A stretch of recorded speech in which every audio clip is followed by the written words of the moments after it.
Ang Ebanghelyo ngayong Huwebes, ika-18 ng Setyembre, ay mula kay San Lucas. Inanyayahan si Jesus ng isa sa mga Pariseo upang makasalo niya. Pumunta naman siya sa bahay nito at dumulog sa hapag. Sa bayang iyon ay may isang babaeng makasalanan. Nabalitaan niyang kumakain si Jesus sa bahay ng Pariseo, kaya't nagdala siya ng pabangong nasa sisidlang alabastro.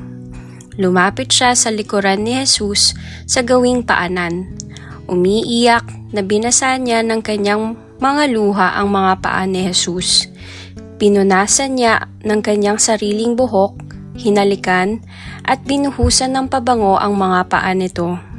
Nang ito'y makita ng Pariseyong nag-anyaya kay Jesus, nasabi nito sa sarili, "Kung totoong propeta ang taong ito, dapat ay alam niya na ang babaeng humahawak sa kanyang paa ay isang makasalanan."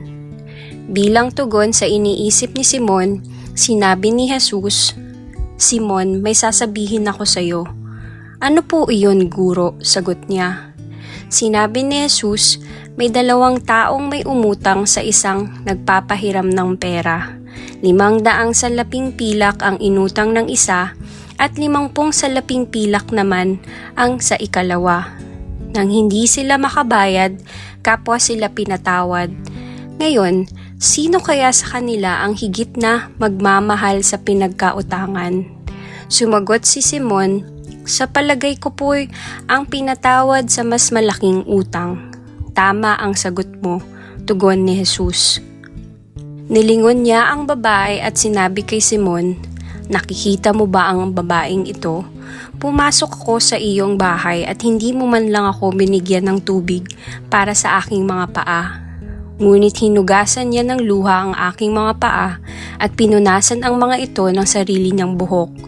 Hindi mo ko hinalikan, ngunit siya, mula nung pumasok ay hindi tumigil sa kakahalik sa aking mga paa.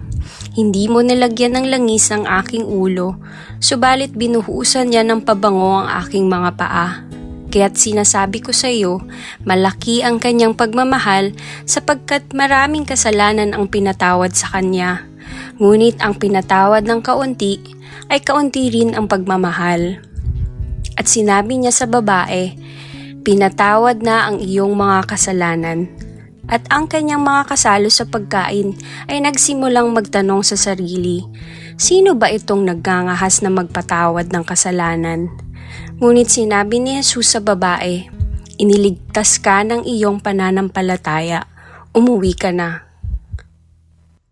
Ang mabuting balita ng Panginoon.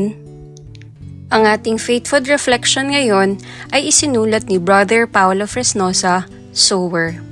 Jesus sa bahay ko o Jesus sa buhay ko? Pagnilayan natin ang 2 klase ng taong pinipresenta sa Ebanghelyo. Si Simon, isang Pariseo, taong may katungkulan sa simbahan.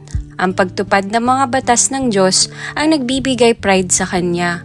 Nakikita siya ng marami bilang taong makadiyos at nakakamit niya ang pagiging matuwid sa pamamagitan ng kanyang kakayahang gumawa ng mabuti.